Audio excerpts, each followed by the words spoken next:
Recording in progress.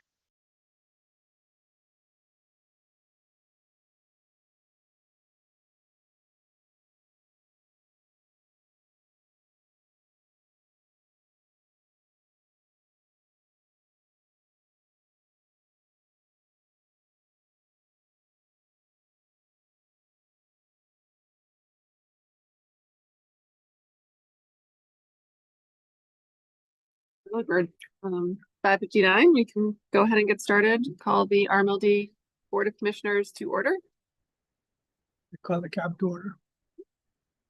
Now, the meeting's being audio recorded, held remotely on Zoom and live streamed on RCTV.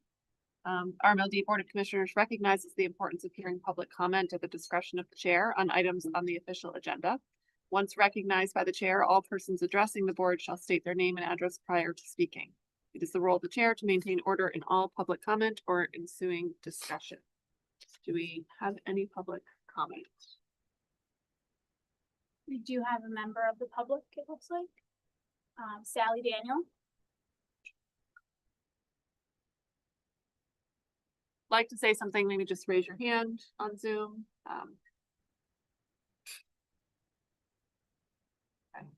Do we have any liaisons to the board or CAB in attendance or with any updates? Okay. Talbot, would you like to do a brief? Yep. So Jason and Erica are continuing to work on some draft materials, and I was unable to do the meeting on the 11th, so we put it off. We'll schedule one in the next, probably about the next month, and bring a number of things in front of the policy committee. But none of any other details than that. It's kind of a background task. So yeah. So I think we're targeting August to come back with a more. I think so. Update. But are we going to have a meeting, a full board meeting in August? So if there's no meeting in August, then we would do September. Yeah, I think so. Yeah. Okay. But obviously, I have to go through I don't know how many rounds the committee would want to have. Okay. All right. So maybe we just put placeholder if we have an August meeting or September meeting. Yeah, I would more likely September. I would say just to be realistic. Okay. Yeah. So actually, on this matter here, David, one thing we have not discussed is, like most boards nowadays have a formal AI policy. And I know Jason and his team are working on how AI should be handled. But as I've looked at, I'm part of this policy subcommittee with Dave and others. It's something that we have not discussed in the past. And IT is considered a procedural matter, and it's typically handled. It was going to be handled as a procedure, but at least what I would recommend, and I don't know if the rest of the CAB also feels, I think AI is something that there's a procedure, and then there can be also a policy from a board. So I think we would like to encourage RMLD to have a policy on AI, and there'll be procedures that can be implemented. So I think, if you have any thoughts, Pam. I would agree with that. I know you're going to provide an update during the GM update regarding some of this work, but I would just ask the policy committee to stay close and include that in the more detailed conversation. And plan to come back with a recommendation there.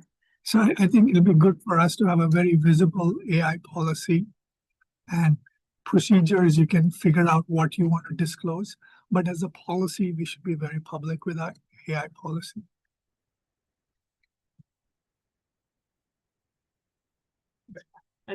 Hasn't come up until now, so. No, that's why, David, I just mentioned it. So that's something we have not discussed. To Jason, I don't know if you're doing something internally to. Whatever your thoughts are. Yeah, on my GM update, I'm going to touch on what we've done internally for like an AI procedure.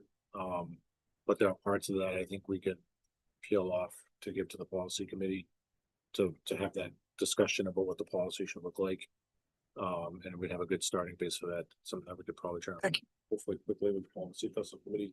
They may push off a couple other things if we want to get ahead of it, just so we can roll out this procedure internally, make sure it meets the policy that the board sets and the subcommittee sets. And then we can roll out the procedure fairly quickly. Okay, anything else on policy?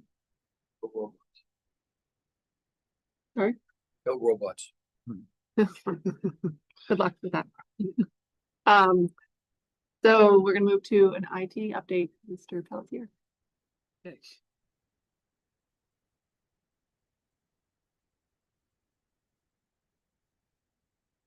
All right, so hello, everybody. It's this is John, John Pelletier. I'm the director of IT.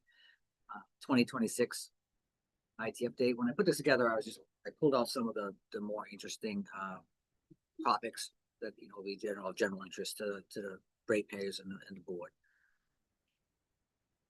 That's my next page.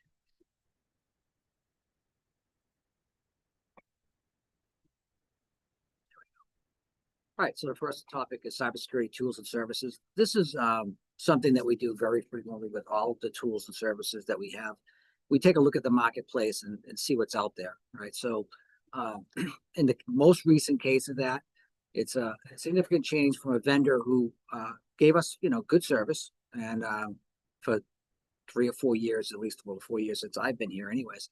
And but we're still looking. Is there something out there better, something that can give us some better dashboard, that better features? And we settled on one. And in this case, it happens to be savings of $10,000 a year. So all the better for us. So we're going with that. But that's just the general best, business practice. We look at, what we're spending. Is there a way to get something better, or better features, better technology, save money? Any of those things, they come into play when we come to a decision like that. And we follow the of course, the procurement rules. So we're gonna look at more than one vendor. And that's just an example of that. That's the first slide. So the next one I put in there because it's again, it's money related. PC and cell phone prices have gone up about 50% because of primarily because of memory. That's a global issue. It's not just RMLD. So in this particular case, though, we benefited from our larger tech refresh finished in 2024 of all of our laptops. So now we're on a 5-year cycle.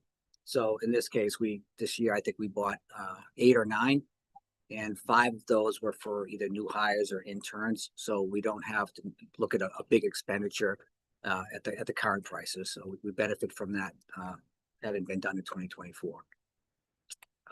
This year, 2 of us attended the NEPA IT roundtable, which interestingly enough, that many topics came up, but one that's pertinent to conversation we're just having is an AI policy. And everybody that was there was in the same boat. I know I've been working, as you know, I've worked with Jason on a procedure, and it's pretty clear. I think it's a very good foundation, and he'll expand on that. But everyone's in the same boat. What do? We don't want to stop people from using it, but we have to protect our data in the organization, right? So that's kind of the balancing act, and I think we have certainly a good first step in that direction on that. ICS, or OT networking tech refresh. This is another common issue, if you want, or operational maintenance item. When equipment is no longer supported by the vendor, you can't get patches, you can't get software updates. It's end of life. It has to be replaced. So when those things are coming up, we come up with a plan. I work with Jason and the other departments and say, okay, in this case, it's mostly engineering. We're gonna have to replace all of those switches that are in the field. So it is that network. So it takes a lot of planning and coordination, because when you're interrupting services on the ICS or OT network. So far it's been going very well. We have some locations that have already been cut over. We have some more to do, but that's going along quite well. So for the MDM solution, we've been in the past, we were doing much more of a manual process for managing cell phones, tablets, and those kinds of things, and it just becomes cumbersome. It's very time consuming. So we're going with an MDM solution, which will help automate to some degree that process. It'll give us some forensics and more cybersecurity capabilities, and it's an efficiency gain for us, so that we don't have to. We have an automated system. We can do it. We can provision devices much more quickly. Something gets lost, we can wipe it out. it's just the way to go, and it's just an improvement in the overall operation for IT. AMI infrastructure support. So the part of for IT was designing and building out the infrastructure along with our vendors that are involved in that, and then provisioning the VCs programming wise. And then it goes to Peter's group, and then through Peter to substations, Nick, and they deploy them. So right now, about 50% of the VCs or collectors, because that's what they are in the field for the project. That's going well. And I don't know if Jason could give an update on the meters, but my understanding is the meters are going very well as well. So the next topic is the APA cap assessment. That's a third-party assessment of, a lot of it is NIST, which is a framework for, a lot of it is cybersecurity focused, right? So it's one thing to do your own, to have your procedures and to look at your own work and say, hey, we're doing pretty good. You go to the NEP IT roundtable, you can listen to the common problems and see where we kind of fit in. What are we doing? Is it the same as someone else doing something we should be looking at? But having a third party assessment is always a good thing. It's not that you're a rock star, you stink. It's let's have someone else look at it and give the honest, constructive feedback. So that has been submitted, and we should be, I thought we were supposed to get something around the middle of June as far as the score goes. So that's done. The next topic is US Cellular T-Mobile migration. So we use cellular as far as IT goes more than the way you think, oh, it's cell phones. Well, we use it for a lot more than that. We have secure private built networks, 2 of them that provide connectivity to, one of them is built out for the AMI infrastructure. So if we don't have fiber to it, we use cellular. And the other one is for some switching equipment that we have all over our territory. So at the switching, we have about, 28 or 30 of them in the field. And on the AMI, we have 22 or so far in the field. So those are going to be migrated to T-Mobile because T-Mobile bought US Cellular. So that's all been, in coordination with the 2 departments that'll be affected. And of course, the carrier, the new carrier, to set up the infrastructure, get ready to roll them over. All the SIM cards have to be changed out. But, it's just something we don't have a lot of choice there, right? So we gotta get that done. And we're in a good place. We're going to get the SIM cards, and that'll be kicking off probably the actual rollout in the next 30 days or so. And, in closing, we have a lot of things going on. Things are going well, I think, for the most part. We're not lacking for support from Jason or anyone else or the other teams. So I really have no complaints, but only good news. So thank you. I think it would be helpful when we get an update like this to know what that means in terms of how we are doing towards the capital spend. Because here you say at a high level, certain things are moving up and down. So are there any surprises in terms of what you budgeted? And because like you're saying, we had a budget at the end of in October, and now the prices, I guess, are higher than what you had budgeted for. Is that correct? That is correct. So what I also said was that because we did a major tech refresh in the end of 23 into 24. So we replaced all of our laptops, right? So, and we just replaced recently we bought our tablets. But because we did that, it's not like we're up against the wall and we have to buy 50 or 60 laptops at today's prices. So we benefit from that.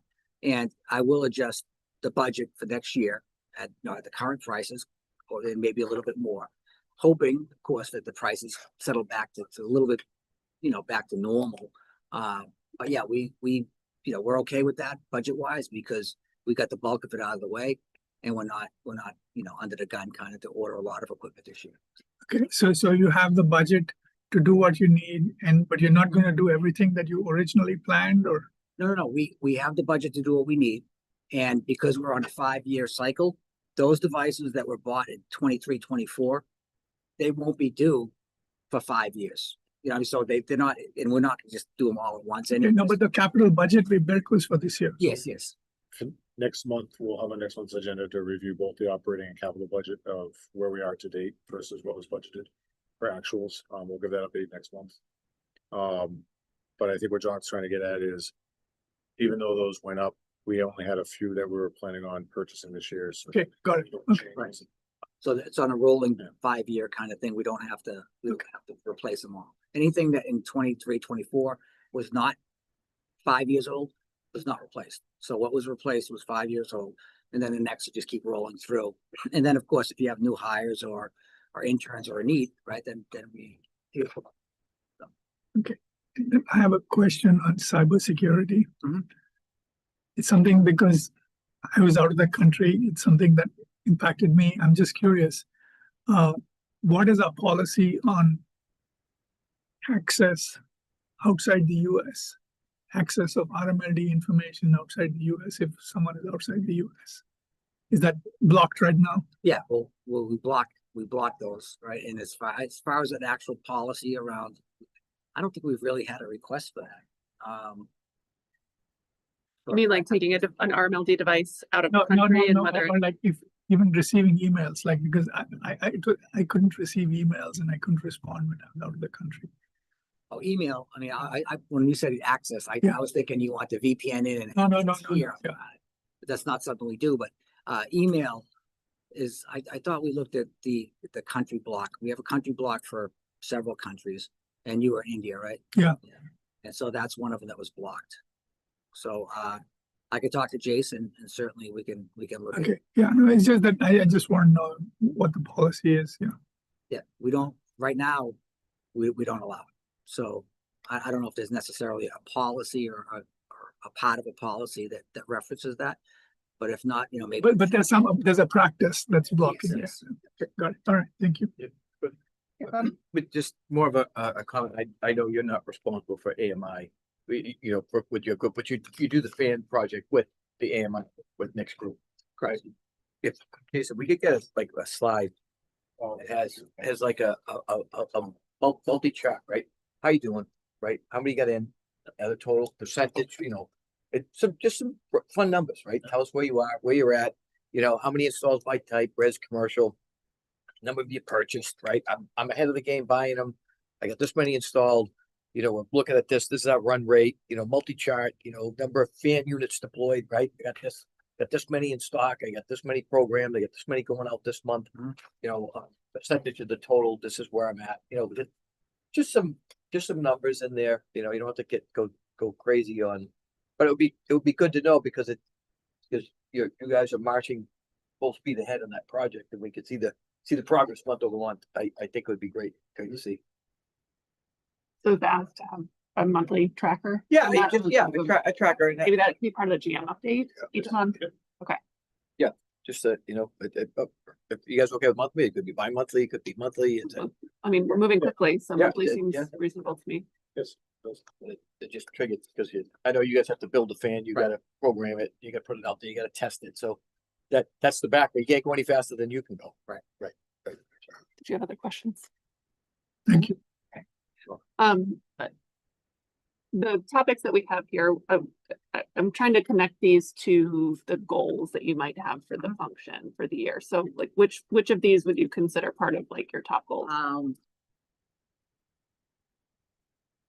The IoT, ISCS, OT tech refresh, networking tech refresh.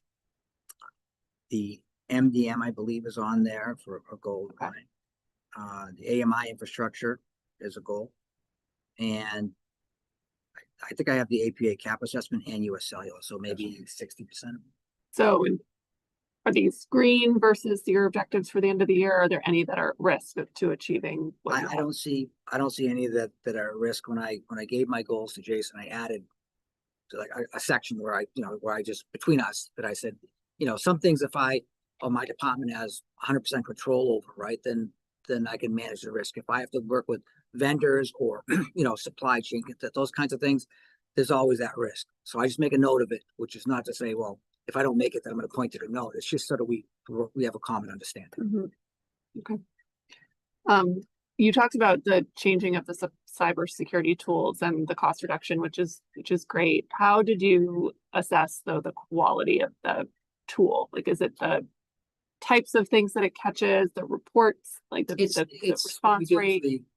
I looked at, our current tool. I looked at the Gartner Magic Quadrant. I said, okay, who's the leaders in this, this particular tool set? I don't want to say what it is, but, I said, okay, then let's look at those products. So we had a demo, from the vendors first. So we didn't go right to like price wasn't necessarily the single biggest determining factor. So we looked at the 3 different products and we said, okay, what are the pros and cons of this? What is better? Are we getting, what are we getting that is actually better than our current solution? And what it really came down to is they were both comparable. They're both good. That's why I said, we've had good support and the tool works. The difference is on the tool we have now, the amount of time you have to spend to read the alerts, because it's not a dashboard. It's not summarized for you. You have to go through it. It's like this long string of text. Just boom, here you go. And you've got to sit there and you've got to read them and understand them and break them down. Whereas the new tool, that's done for you for the most part. They give you a summary, they give you a score of a rating, a severity to get your attention of, what is critical, what is not. It's just a much more user friendly. I think it's an efficiency kind of gain for us as well. Mhm. And that was one of the big points. One other one, the MDM. So as we're thinking about the AI policy, one of the things that I think about is just the devices that are provided by RMLD and the different apps that might be allowed to be downloaded or not. Is the MDM tool going to give you visibility, or does it currently give you visibility to like what apps are on each of your devices? All of what can be installed, yes, it does. So those will be provisioned. That they're purpose built. They'll be locked down, and those are work phones, right? So you can't, you shouldn't be installing. You're not gonna be able to install apps as you should like to. You have to get a ticket, come to IT, and if there's any question of it, my typical question is, what's the business need for this? Mhm. Like what, and if that's something that you can articulate and say, there's a business need, it's going to help me this way or that way. This is a conversation with Jason, and then if it's something that we feel that person can use, and then we do the background check on it to make sure that it's secure and it's safe to use, then we'll do it. But in general, those are locked down. There's an image created, and that's how you provision them all, and they're all the same. Okay, so, and then on the devices that might have like access to email, but there aren't provisioned devices, do you have any visibility to those? Like if somebody has Outlook downloaded on their phone and Personal phones? yeah, That's one of the kind of areas that's a little bit of a gray area, because not everyone has an RMLD phone. Mhm. So I know that people have not Outlook, but they're using it's a cloud app, right? They're not using Outlook as you would think of Outlook. Using Office 365 Mhm. to get to their email. So they're not installing necessarily like a Gmail client kind of thing. So, but I would say it's definitely something that we should look at. And if there's the problem is for us is, how do you control somebody's, personal phone, right? That's the only kind of the balancing act for us. The same thing like with Duo. Most people are fine. You put it on your phone, but some people, it's my personal phone. They don't want Duo on it. Well, I guess you're getting an RMLD phone, so. Mhm. Okay. Yep. Other questions? Okay, thanks, John. All right, thank you. Appreciate it. But DraftKings is out. Go DraftKings. Not on your phone with RMLD. Probably that's a good plan. All right, next agenda item will be marketing update. Welcome.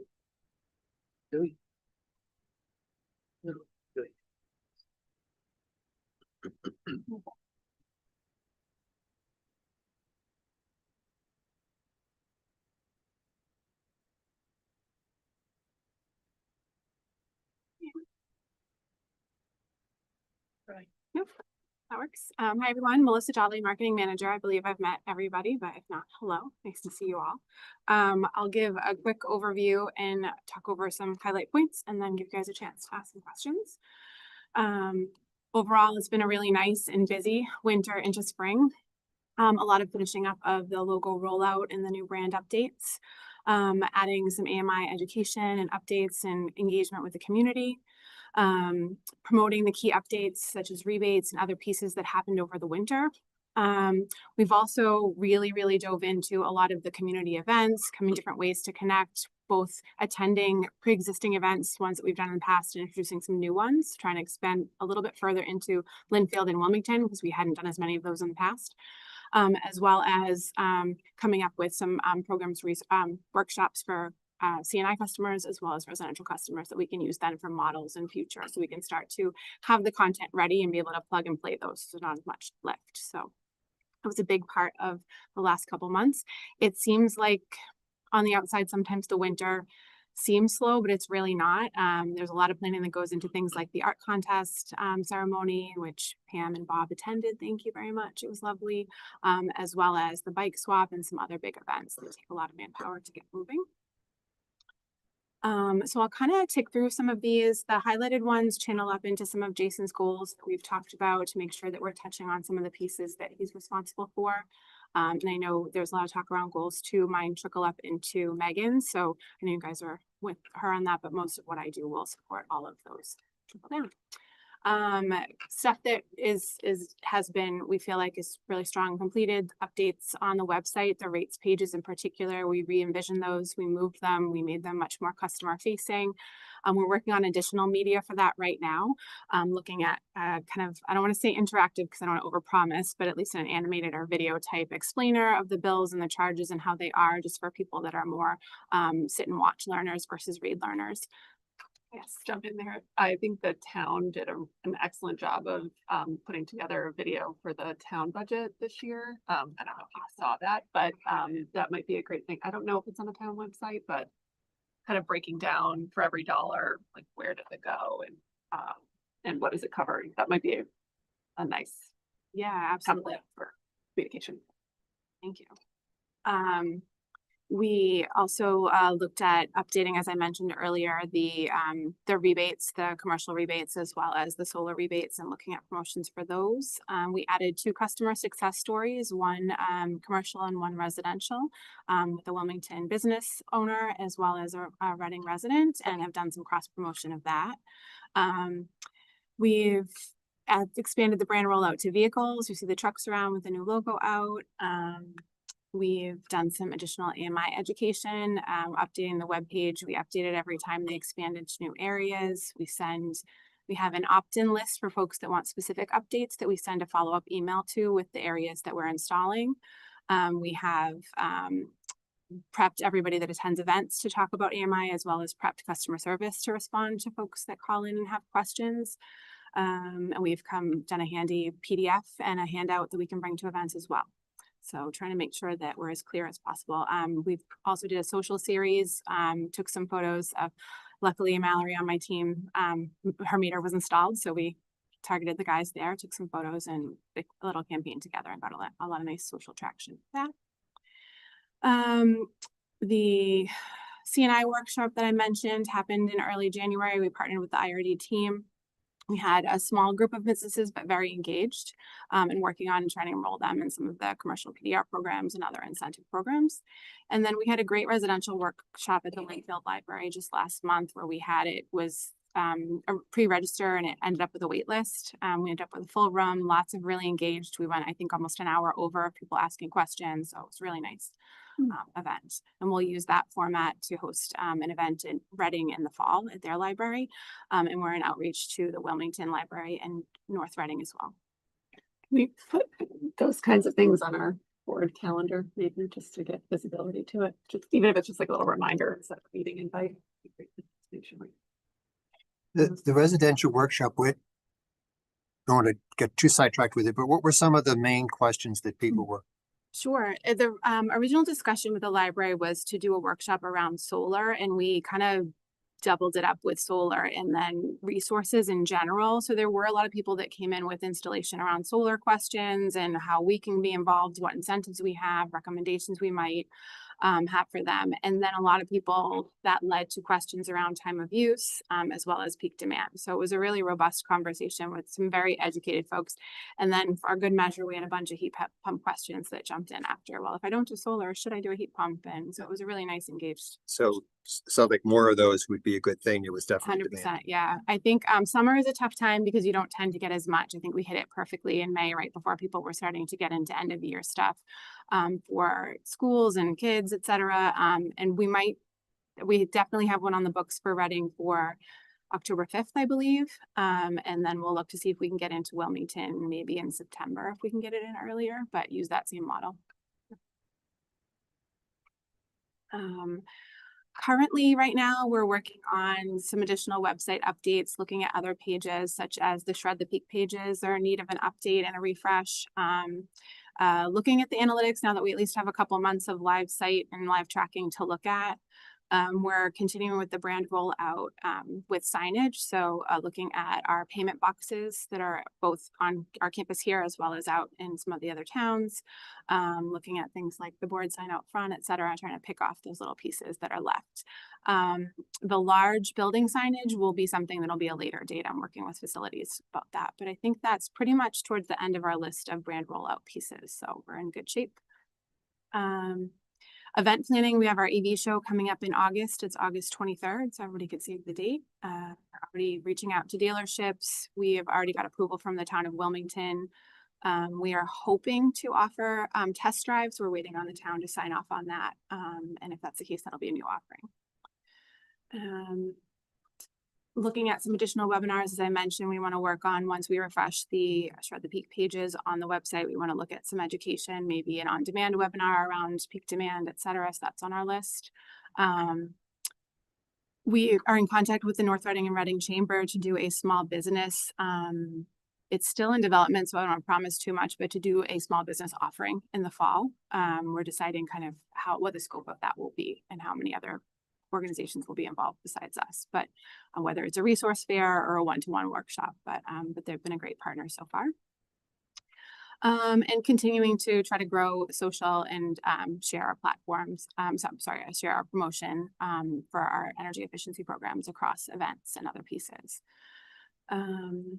What we're looking at, as well as continuing the rest of that, I know it's a lot. We're still trying to button step it up internally now that today is the anniversary of Mallory, who's on my team. So she's been here a year. We really work very well together. She's been a great addition to the team. So buttoning up our SOPs, just our internal, keeping us all, on task. Developing more customer resources. That's been a big conversation around what we do when we add a new customer, besides just send them an email. Is there more that we could do to reach out to them and adopt them, or, bring them on board as to programs, et cetera, and start that connection. Per discussions, as well as looking at some of the demographics from the survey that we did last year, we're exploring doing some, I want to say, targeted mail and print. We don't want to mail 30,000 to all of our customers, but at certain points, maybe once somebody has gotten a rebate, or whether when they join as a new customer, because those are smaller chunks, should we be sending a packet or a welcome kit or other pieces like that? So those are all things we're investigating. And then the fall workshops and events. Power Week planning starts this month, believe it or not. Art contest prep starts in the next month. And we're working with the IRD team and the customer service team for direct customer follow-up. So again, thinking about low-cost ways to, when someone has an EV, for example, they get one of our EV rebates. What do we do next besides just send them the check? Do we send them more information about their time of use that they're now on and other resources they may have or could access as a new EV owner? Are there other things that we can share as a good partner to build that trust relationship with them? That's a lot. Questions? Just a comment. Thank you. I looked at the websites and looked nice. I mean, I think you provided a lot more clarity around the bills, right? See, I think you've given two examples. One is the standard bill and one is time of use. And you provided more clarity than there was in the past. So, thank you. And we're going to continue to update that in particular. I feel like rates are a curious thing for folks that are not in our business. It's, you know, we see our bill, but we don't always know where it all comes from. And then we see the list of all the charges and we start to get frustrated. So being able to explain that a little bit clearer and in customer speak, not our speak, is great. We're investigating into things like rate calculators and things we might be able to embed into the website at some point. Right now, there isn't anything. So again, I don't want to overpromise, but is something we would love to do for our customers to be able to say, and then also to be able to, we do offer when people talk to us about time of use, please call in. We can look at your usage in the portal and tell you what you would be on time of use and whether it would be a good move for you or what you could do to make it a good move for you. So we do that very active. It'd be great if we had an online tool that would also do that too. So investigating, there's just unfortunately not a ton out there right now that's compatible with our website, but we're digging. And I was looking at some of the links also under AMI, and I think you guys cleaned some of those up. And We did. We cleaned it. We added a kind of what to expect section so that folks, when they came on, we do follow and monitor. We don't respond when people are complimenting or complaining about stuff within social channels, but we do watch and save and try to make adjustments to our communications based on that. So you'll see in the newsletter, there'll be some more AMI information, a little bit more of a what to expect, a link to the PDF, some of those pieces too. so on the AMI communication that's out there, this is more like a question for Jason, actually. I think because you highlight that parts of Wilmington and parts of Reading have AMI rolled out right now, right? And you indicate which towns, which streets it's going to be on. And maybe, Bob, did you ask the question about, you know, what's going to be the rest of the rollout, or was Yeah. that was your question, right? Yeah, because we can only go as fast as the backbone, the Yes, fan backbone will allow you, right? So as they build that out, but you also at the same time want to know how many meters, because you got to buy the meters, you got to be ready. Yeah. How many did you have installed? You know, are you staying on track? And they might slow down in the summer, they might speed up, but all this fun stuff, just like a pace that, like I like slides with all sorts of colors. I like a lot of ready.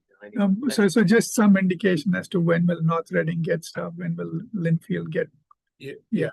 First, we'll build out that dashboard that you kind of, Fun. but we'll have something for that for next month. And then whatever feedback we get, we can expand on it. I'll talk to the team about how far out they've planned from where they are now. And we can try to get as much visibility as possible. Okay, so I don't know how you guys feel about, you know, because right now it's in Wilmington and it's in Reading, so like North Reading and Linfield don't have coverage right now. Any other questions? Comment? No question, but yeah, good. Your team's doing a great job. I've enjoyed the quality of the stuff you put out, and the support we had for the bike thing certainly was very good. And so, yeah, team's doing really well. Thank you. And you're everywhere. Yeah. You're doing a great job of getting out there and answering questions where people have them. So thank you for that. The testimonials look good too. Great. Yeah, we're working on we're looking at a small business one. I'm trying to get Bailey from the IRD team works on those in partnership with us. So yeah, it's been a nice team effort. Great. Thank you for the update.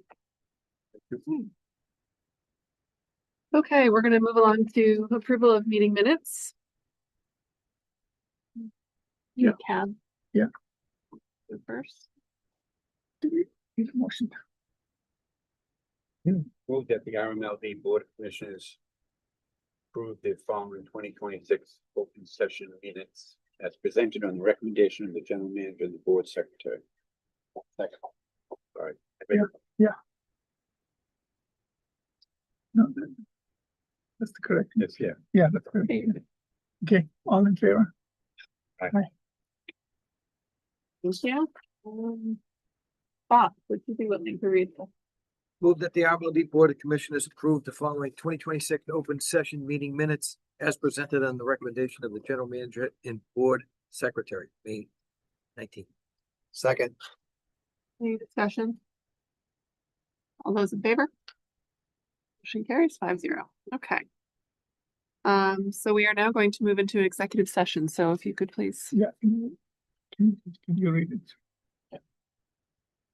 Move that the RMLD Citizens Advisory Board go into executive session pursuant to Massachusetts General Law C 164, Section 47D, exemption from public records and opening meeting requirements in certain instances, under purpose number 10, to discuss trade secrets, confidential or proprietary information regarding activities, information provided by municipal aggregator or energy cooperative, and return to open session for the continuation of a regular session. Second. All in favor? All right. Move that the RMLD Board of Commissioners go into executive session pursuant to MGL 164, Chapter 47D, exemption for public records and the open meeting requirements in certain instances under purpose number 10 to discuss trade secrets, confidential or proprietary information regarding activities and information provided by municipal aggregator or energy cooperative, as well as for the approval of executive session minutes and return to open session for the continuation of the regular session. All those in favor? Aye, 5-0. Okay, so we will be back to continue the agenda after conclusion of executive session.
Who's gonna read it from the cab? So we'll return to. Okay, we're returning to regular session now. Yep. So just. It's exactly as written, but 8 and 12 in the blank spaces. Yeah. Okay. So I think we're ready for Charlie, can you read it? the motion. You wrote it down. Yeah, you got it. Good. Move that the RMLD Citizens Advisory Board recommends that the RMLD Board of Commissioners vote to accept the general manager's recommendation to execute a contract with Next Era Seabrook Nuclear for energy, including associated certificates not to exceed 8 megawatt hours, sorry. ATCs in 2035 and 12 megawatts around the clock in 2040. Second. All in favor? Aye. Thank you. All right. Move that the RMLD Board of Commissioners, on the recommendation of the RMLD Citizens Advisory Board, vote to accept the general manager's recommendation to execute a contract with NextEra Seabrook Nuclear for energy, including associated certificates not to exceed 8 megawatts in 2035 and 12 megawatts hours in around the clock in 2040. All those in favor? Motion carries 5-0. Okay, thank you. Okay, travel approval. Ethan. So, the NEPA annual conference coming up in August, and, so I'd like, people to attend that conference, and we also have on here, both boards, we invite both boards to attend the conference. I know some of you have been in the past. So there are 2 motions here to approve my, to the conference and, basically boards to approve with everyone.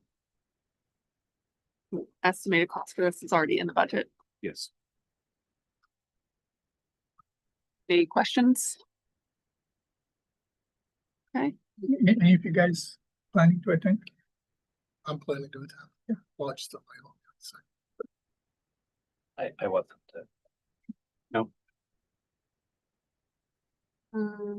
Okay, so this is just a board commissioners, so. Would you like? Yeah, I'll read Okay, it. thanks. Move that the RMLD Board of Commissioners approve for Jason Small's travel to and attendance at the Northeast Public Power Association's annual conference to take place August 16th to 19th, 2026 at Margaritaville Resort, Cape Cod in Hyannis, Mass. All those in favor? Motion carries 5-0. Okay, and then we have one for BOC as well. Move that the RMLD Board of Commissioners approve for all commissioners that are interested in attending travel to and attendance at the Northeast Public Power Association's annual conference to take place August 16th through 19th, 2026 at the exciting and marvelous Margaritaville Resort, Cape Cod in Hyannis, Mass. Second. Enthusiasm around that second from the Commissioners Board here. All those in favor? Aye. Right, 5-0. Right, who is planning to attend? You are. Probably go this 3. So, Oh, okay. yeah. good. I'm not gonna be able to make it this year. Sorry, the cab was planning on attending? So that can drop. Yeah, I'm going separately. why you'll wear any hat? Yes. Excellent. Okay, so then we just need a motion from the cab on this Can too. you get a motion from you? Can you read it out? I'll read the motion. Yes, please. It's on the top of the next page. Move that the RMLD Citizens Advisory Board approve for all board members that are interested in attending travel to and attendance at the Northeast Public Power Association annual conference to take place August 16th through the 19th, 2026 at the Margaritaville Resort, Cape Cod in Hyannis, Mass. Second. Okay, all in favor? Aye. Thank you. Do you have update, Jason?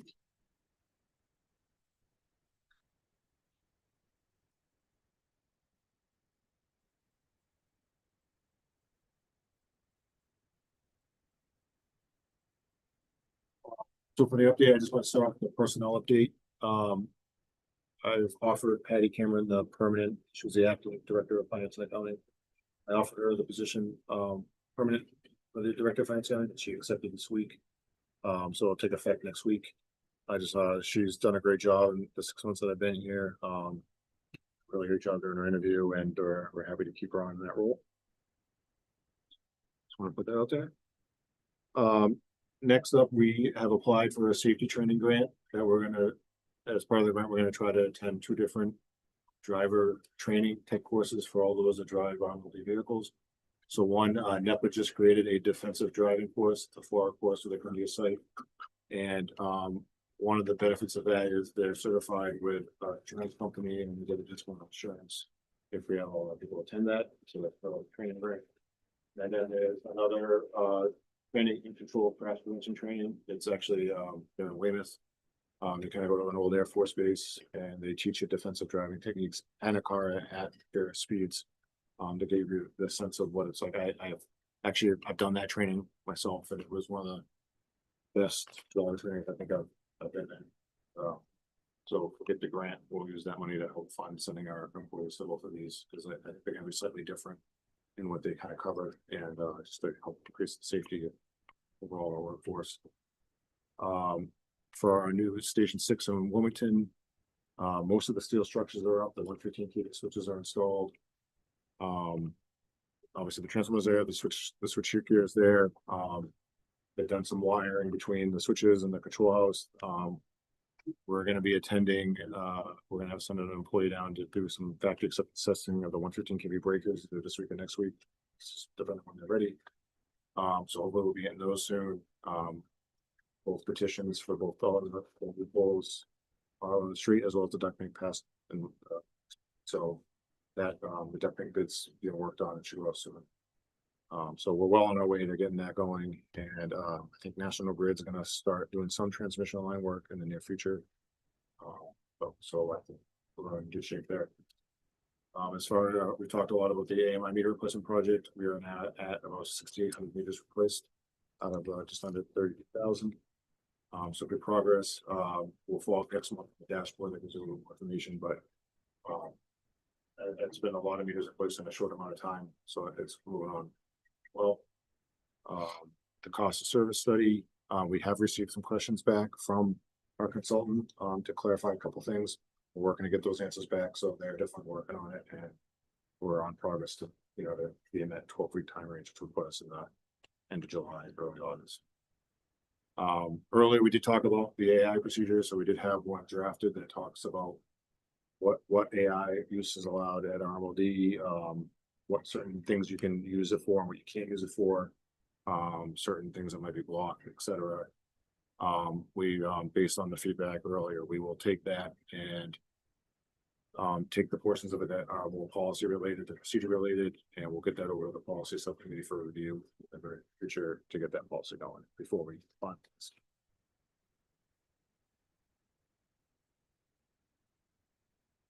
On the ERP project, we did have a request for a proposal out to bring on a consultant to help us work through the development of the RFP for the software, as well as looking at our current internal processes, what our new processes might need to look like with newer software, help us project manage that once we award the software vendor, and work us through the development, testing, and implementation and post-implementation phases. Those proposals were due last week. We got 5 proposals. The proposal team is currently reviewing all 5 proposals and scoring to determine a short list of 2 to 3 consultants that we want to bring in for interviews. And then once we get those in, we can start on the RFP project. We're probably not going to make the July meeting for our bid to do that. So if we do need, when we end that, it's looking likely that we might need an August meeting to be able to get that awarded. We're going to do our best to get it for July. I'm not saying that we won't, but the proposals, some of them were up around the 90 to 100 page range. So just to give people time to read all that and be able to score it, we need a couple weeks to do that. So, questions? Tim, go ahead. Have you heard any rumblings about a data center being considered for this area? Not outside of like an, our article, like, where I guess I got mentioned at a Wilmington meeting. Yes. Outside of that, I haven't heard anything. Okay. What have you heard? Well, we built that new station up there in Wilmington, and then that's the name of the company that moved out. And they have a huge footprint up there, and they're just kind of be like, well, they just built a new power station, they got this over here, so. We need another one. Oh, that's, I'm just, there was a rumbling, that's Yeah, all. the substation's still under construction, so we don't quite have that available yet. There is, like you said, an industrial customer there that is looking to redevelop their property. That's all I know. I don't know the specifics of what they plan to do with the property, other than they gotta keep building themselves and do something else. But I haven't heard if it's gonna be data or a data center or not. Okay. Yeah, so my question was about the ERP project. How long would that take to be implemented? I've read through 3 of the 5 proposals so far, and they all have proposed schedules. I would say they all have put out there from when we bring them on board to go through all the and start the process about anywhere from 18 months to 2 years till implementation and go live. Okay, so our budget again this year would be like an Excel budget or something. Because last year I just flagged it because there were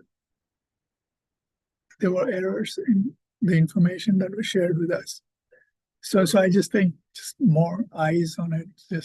I'm just looking at the budget because, like, you know, It'll be a couple more years. if a person like me could find mistakes, you know, I don't know what I'm missing. So just please plan for, you know, and Patty was in the middle of that, so I just want her to know that. Yeah, we're currently getting ready to go over the budget process, what that looks like, and where we can make improvements and tweaks to make sure that we don't have that happen. Yeah, please just check all the numbers. What's ERP? I have to. Enterprise resource planning software solution, so like a large software that does financials, procurement, accounts payable, accounts receivable, time entry. And then on the data centers, there are data centers around here. You know, they're not big like the ones out west, but I've been hearing about companies looking for spots to put data centers, and like you said, next to a brand new substation might be a place that they identify. And one company I was talking to was interested in just office parks with empty buildings, and they would literally fill the building with processors. I think we should at least be aware of data centers and maybe start to develop a data center policy and a data center type of rate, because they could come in very quickly, and then we need to buy a lot more power at higher prices. I know Holyoke is dealing with a data center, and it takes up a pretty significant chunk of the power commitment. I forget what it is, but it almost close to half, 40% of the power that the Holyoke is prepared to provide within their existing contract. So it's, well, if it hits, it could be a big hit. That's And the Amazon- AI policy we need maybe about power consumption. Well, it's, Well, different things. it's not just, you could get a large Amazon center with EV charging vehicles, and you could be at 10 megawatts. And just like that, you know, think about that, and you're charging 200-300 vehicles Good if point. they decide that. So it's more, I wouldn't say Big AI, loads, it's big a loads. big usage customer, right? What are you gonna charge them? What are they gonna pay, right? Point. And you gotta figure out how you can supply them, right? So. There is a gigantic new Amazon in Wilmington, isn't there? A huge Th- new. th- Yeah, But right. that's What's not, that? Right on 62. Yeah, it was, I just drove by the other day. North Reading, yeah. Then it, well, like a couple of years old. the other one in Wilmington, that if some of those buildings are designed for all EV charging, what potentially could be all EV charging, if that ever comes to fruition, those things are, you need a substation to fuel it, so. It's a good point, but yeah, we definitely have to, Megan. Any other questions for Jason? Okay. Scheduling. No changes here versus last. Just August, yes, okay, that's it. And just remind, what would the potential August date be if we do that meeting?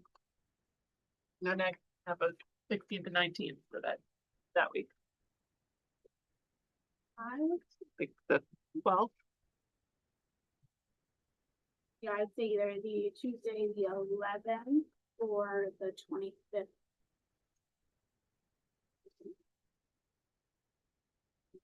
September 15th, so that's a pretty early September meeting and a later July. I'd prefer the 11th. So 11th. 11th or 25th, whatever works for you. Does anybody have a problem with the 11th? No. Are you scheduling this or is this It's just the on hold? tentative- It's a hold the tentative, date. Yeah. If And- we need it based on the, Yeah, does that give you enough time? that should give us enough. So, just, there would be a bid or two, and then if there was anything else that came up, it would be, my thoughts would be a fairly short meeting. Be virtual if people need. If we to need be to. remotely. Okay. Okay. Anything else on warrant schedule? Any concerns with those? Okay. Well, now we're ready to adjourn. Have a motion. Move that the RMLD Citizens Advisory Board during the regular sessions, no roll call vote required. Okay, all in favor? We got Tim given Woods, aye. Charlie Bush Babbas, aye. Buck Castle, I. Charlie Kuchar, aye. Vivek Soni, aye. 5. Rich, you wanna do? Sure. Move that the RMLD Board of Commissioners adjourn regular session. Required. One tonight. Oh, all right. How about I? Ray Porter, aye. Definitely. Good side. Thank you, everyone. Thank you.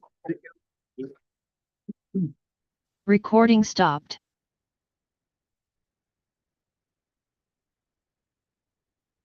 Thank God you're handled that.